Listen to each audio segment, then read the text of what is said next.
ഇവിടെ രാവിലെ ഈ അയൽവക്കത്തുള്ള ഈ സ്ത്രീയുടെ അടുത്താണ് എജാസ് ഖാൻ കുട്ടി അനങ്ങുന്നില്ല എന്നുള്ള രീതിയിൽ ഇവരെ അറിയിക്കുകയും ഇവർ കയറി ചെല്ലുമ്പോൾ അജാസ് ഖാൻ കുട്ടിയെ വാരി കയ്യിലെടുത്ത് നിൽക്കുന്നൊരവസ്ഥയിലാണ് ഈ തൊട്ടടുത്തുള്ള ഈ സ്ത്രീ കാണുന്നത്. അപ്പോൾ അവർ കണ്ടു കഴിഞ്ഞപ്പോൾ തൊട്ട് നോക്കിയപ്പോൾ വിറങ്ങലിച്ച് സ്റ്റിഫായിരിക്കുന്ന ഒരവസ്ഥയാണ് കുട്ടിയുടെ അപ്പോഴത്തെ സാഹചര്യം.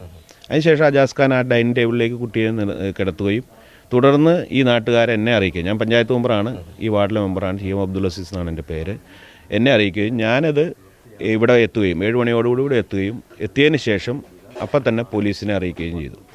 ഞാൻ വന്നപ്പോൾ അജാസ് ഖാനോട് ചോദിച്ചപ്പോൾ അജാസ് ഖാൻ പറഞ്ഞ വാചകങ്ങൾ, ഈ അജാസ് ഖാൻ രാത്രി ഒന്നിച്ച് 10-10:30 കുട്ടികളുമായി ഒന്നിച്ചിരുന്ന് ഭക്ഷണം കഴിക്കുകയും കുട്ടികളെ കിടത്തിയതിന് ശേഷം ഞാൻ എൻ്റെ പണിസ്ഥലത്തേക്ക് തിരിച്ചു പോകുന്ന ഒരവസ്ഥയാണ് ഉണ്ടായത്. അതിനുശേഷം അജാസ് ഖാൻ എത്തിയത് 1-1:30 2 മണിക്കിടയിലാണ് ഇവിടെ എത്തിയതെന്നാണ് പറഞ്ഞത്. അതിനുശേഷം രാവിലെ എണിക്കുമ്പോൾ ഇളയ കുട്ടി വന്ന് അജാസ് ഖാനെ വിളിക്കുന്നു. അജാസ് ഖാൻ ഈ ചേച്ചി എണിക്കുന്നില്ല.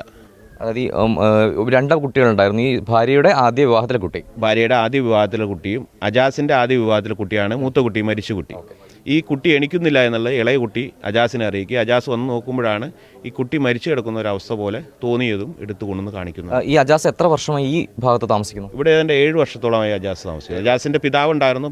പിതാവ് കുറച്ച് നാൾ മുമ്പ്, ഒരു 2 വർഷം മുമ്പ് യുപിയിലേക്ക് തിരിച്ചുപോയി. അജാസും പിതാവും കൂടി ഈ കുഞ്ഞും കൂടി തിരിച്ചു പോയതിനു ശേഷം പിതാവ് അവിടെ വെച്ച് മരണപ്പെടുകയും. ഈ അജാസ് പറയുന്നത് പോലെ അനീഷയ്ക്ക് എന്തെങ്കിലും മാനസിക പ്രശ്നങ്ങൾ അങ്ങനെ നിങ്ങളുടെ ശ്രദ്ധയിലുണ്ടായിരുന്നോ നേരത്തെ ഉണ്ടായിട്ടില്ല. പക്ഷേ ഇന്നലെ അജാസ് പറയുമ്പോൾ മാനസികമായിട്ടുള്ള പ്രശ്നങ്ങളുണ്ട്, ബാധയുണ്ട്. അതുകൊണ്ട് വൈഫ് അതിനു വേണ്ടിയുള്ള പ്രതികരണങ്ങളിലേക്ക് ഒക്കെ പോകുന്ന ഒരവസ്ഥ ഉണ്ടാകും എന്നുള്ളൊരു വേവലാതി ഇന്നലെ പറയുന്ന ഒരവസ്ഥ.